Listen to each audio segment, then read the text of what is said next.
Jesus was not only anointed to heal the sick, to make the crippled walk, to raise the dead, but Jesus was blessed because he had to go and die on the cross, and he had to rise from the death,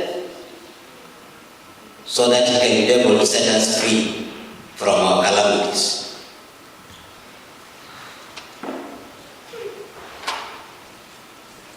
Jesus Christ in the Old Testament, Abraham saw him from afar. David sang songs and prophesied about him. Isaiah prophesied about him. Jeremiah prophesied about him. Ezekiel prophesied about him. Daniel prophesied about him. Malachi prophesied about him, and many other prophets who foretold of his coming to this earth. So his anointing is not a simple anointing. That it was a mighty anointing, because his kingdom will be here forever. It is not going to go away.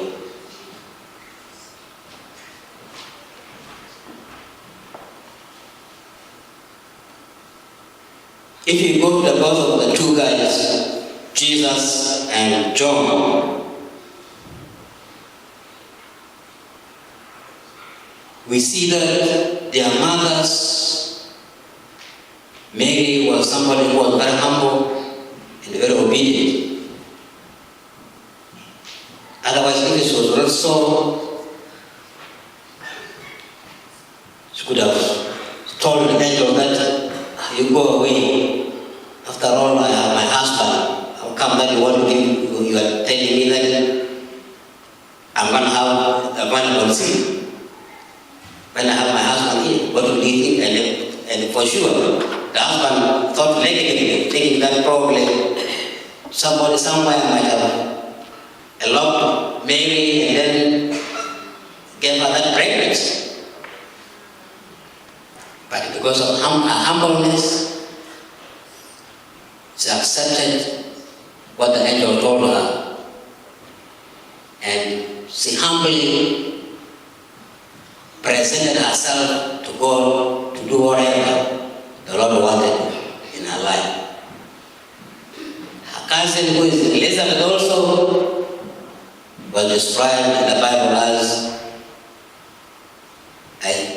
an upright woman.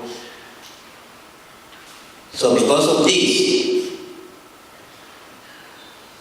the Lord saw something important from these two women. So humbleness and humility and obedience always have a very great reward.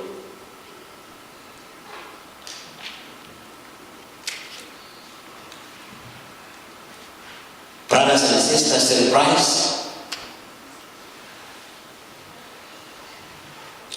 that baby that is born today in that manger, that place where the cows feeding in that area, sheep feeding in that area, maybe chicken also feeding in that area.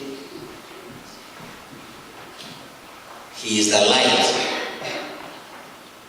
of your world, and He is the light of my world.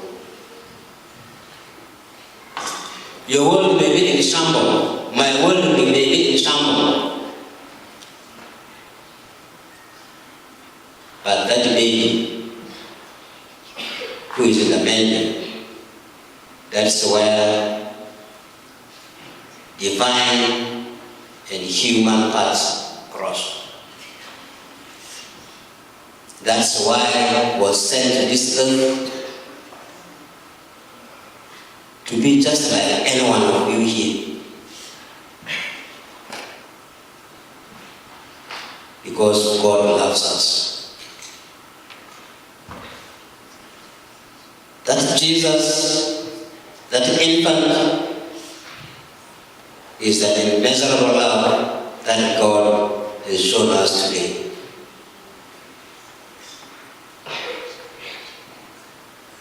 Christ, therefore, is the promise.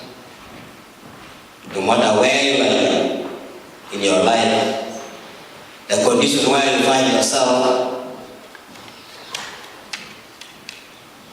how far you might have gone contrary to the word of God, or how unfaithful you may be, God is still running after you. God is still running after you for love and for eternity.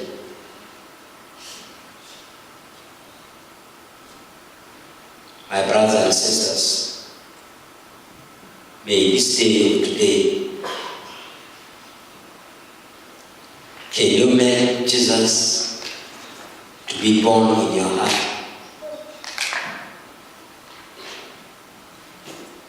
Can you make God, Jesus, to grow in your heart, to purify you of our sinful nature, so that you can be able to see the end of life, how it's going to be. But if you are not purified like gold, when gold is not purified, there is no one who will want to buy it. So be purified so that you can be able to see the end of this life of wisdom.